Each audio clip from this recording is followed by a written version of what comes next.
Hello everyone, I am Swagatika Panda, your science teacher of class 8.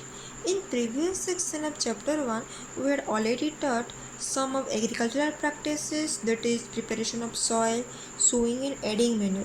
Now I am going to learn the next, that is irrigation. Next is irrigation. All living beings need water to live, and water is most important for proper growth and development of flowers, fruits and seeds of plants. That is, water is very essential to everybody, and this is human beings and plant animals also.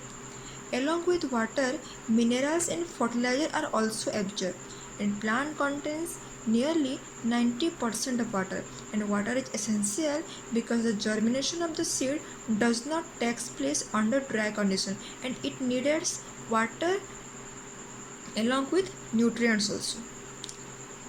Before we start irrigation, first we know that what is irrigation. The supply of water to crop at different interval is called irrigation. Means what? In different intervals of time, we can supply water to crops. And this, the time and frequency of irrigation varies from crop to crop and soil to soil and season to season. In summer seasons is very hot and the frequency of watering is higher, but in winter season this is the quantity is low. Okay, then start traditional method of the irrigation. Irrigation has two methods. First one is traditional method and second one is modern method of irrigation. It is the most important question for your exam. In first, traditional methods, the water available in well, lakes, canal is lifted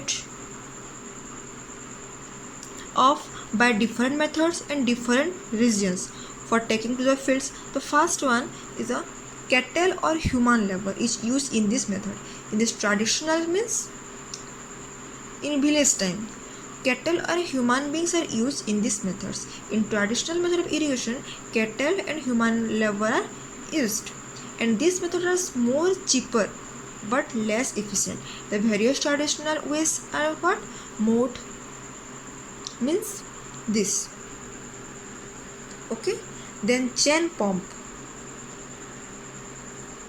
Then third one is the Dhekli system is also a traditional method of irrigation. Then the last one is the Rahat.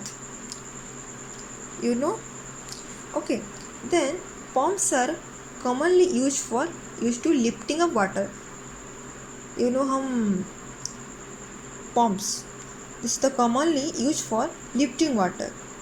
And this diesel, biogas, electricity and solar energy is also used in this pump system. Then comes to modern method of irrigation. In modern method of irrigation help us to use water economically. In economically we use modern methods of irrigation. The first one is the sprinkler system and the second one is drip system. We start first sprinkler system. This system is more useful on the uneven land where sufficient of water is not available. In this system, the insufficient water is not available. In this, the sprinkler system is used. How? Let's see. The perpendicular pipes having rotating nozzles on the top are joined to the main pipeline at regular intervals. When water is allowed to flow through the main pipe under this pressure with the help of a pump, it escapes from the rotating nozzles. It gets sprinkled in the crop if it is raining, and this system is very useful for only sandy soil. Means what is sprinkler system? In this system, a perpendicular pipes are available, and in this rotating nozzles is situated on the top and is joined to a main pipeline. You have to see. Then this nozzles, the waters are spread into the different crops, and it is more useful. But it only apply in sandy soils. Okay, this is a sprinkler system. Then comes to drip system. In this system, the water falls drop by drop just at the position of root. In this system, what? In this system, the water falls on drop by drop in the position of root.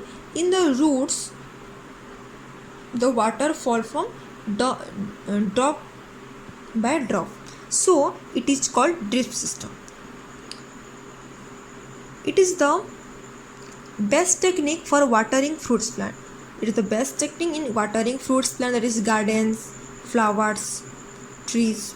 And this system provides water to plant drop by drop. And in this system, water provided into plants drop by drop. So it is called also drip system. Water is not wasted at all. In this system, water don't wasted.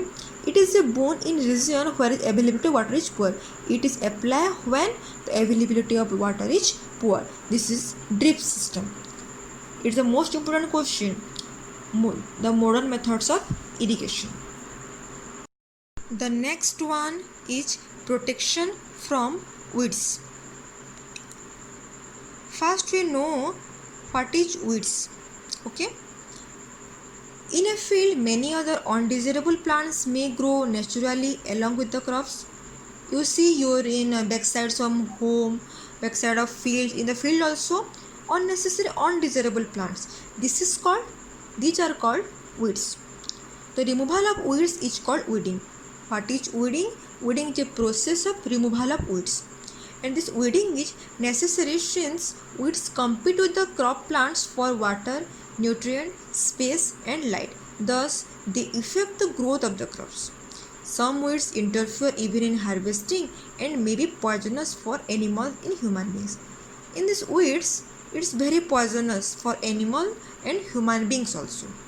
So, farmers adopt many ways to remove the weeds and control their growth. Then he can apply tilling process before sowing the crops, that is helps the uprooting and killing of weeds. You know tilling process in previous section we are already taught. Okay, the best time for the removal of weeds is before they produce flower and seeds. Okay,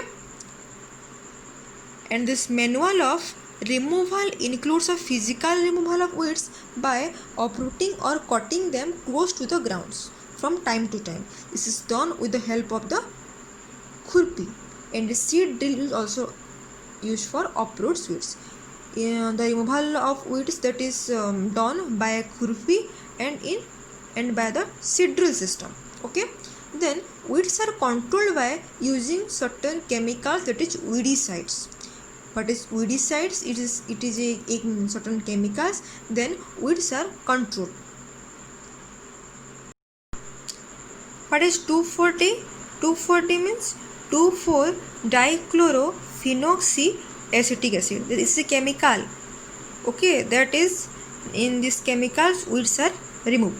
These are sprayed in the fields to kill the weeds. They do not damage the crops, but the weedicides are diluted with water to extent required and spray in the fields with a sprayer. And in weedicides, weeds are also easily removed. Okay.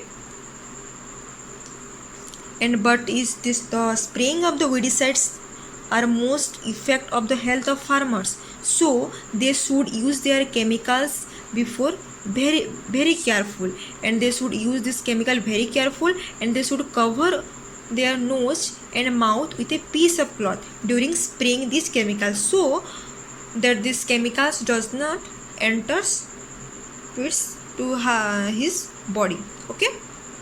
Then the next is harvesting. Harvesting is a crop is an important task. The cutting of crop after it is mature is called harvesting. Okay. Harvesting means cutting of crop before it's mature. It is called harvesting. In harvesting, crops are pulled out or tossed close to the ground, and it also takes 4 months for a cereal crop to mature. For maturing, the cereal crop takes 4 months. Harvesting in our country is either done manually by sickle or by machine called harvester. Okay, in the harvested crop, the grain seeds need to be separated from the chaff. This process is called threshing. Chaff means this is the waste, unwanted products, and it is mixed with grains. Then in the threshing process, we are separated chaff from grains. This is carried out with the help of machine called combine. In combine machine, we are easily threshing. Okay, and it is combined harvester and thresher also. Okay, then comes to winnowing. Farmers with small holding of land do the separation of grains and chaff by winnowing. In winnowing process, the farmers with small holding land and they can separated grains and chaff. This process is called winnowing. Means, let's see this picture. This is winnowing machine. In this winnowing machine, easily grains and chaffs are separated. Then the last one is storage. Before then comes to storage. It is the most important task. Okay, if the crop grains are to be kept for longer time, they should be safe from moisture, insect, rats and microorganisms. The fresh crop has more moisture. Moisture means what? The water vapor present in air. This is called moisture.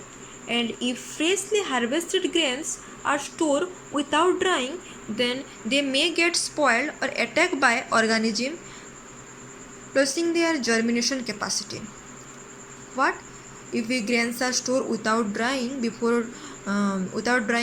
grains are stored that they may get spoiled and attacked by organisms, losing their germination capacity also. Hence, before storing them, the grains are properly dry in the sun to reduce the moisture in them. So when we are stored before, then first we can dry, for which to reduce the moisture in them, and this prevents attacks by insect pest, bacteria and fungi. The seeds are stored in the jute bags, metallic bins. Let's see. This is the storage of grains in granaries. Means it's long years. This can easily storage and it can more safety also. Okay. The large scale of storage of grains is done in silos or granaries. Means this more longer time it can safety. Okay. And it is protect from pests like rat, insect also. And then dry neem leaves are used for storing food grains at home. Neem leaves is a medicinal plant and it is used for many purposes, but here these are used for storing food grains. For storing large quantity of grain in big godowns, specific chemical treatment are required to protect them from pests and microorganisms. Okay, our last one is animal husbandry. We are found many things in animals like hen, goat, sheep. Okay, what is animal husbandry? Animals reared in home or in farm have to provided with proper food, shelter and care. When this is done on large scale, it is called animal husbandry. In animal husbandry is what? We get found many with proper food, shelter, care are also available in animals, and we can easily found milk, flesh. Okay, this is called animal husbandry. Or what? Food is also obtained from animals for which animals are reared. This is called animal husbandry. Okay, this is all about the first chapter of class 8.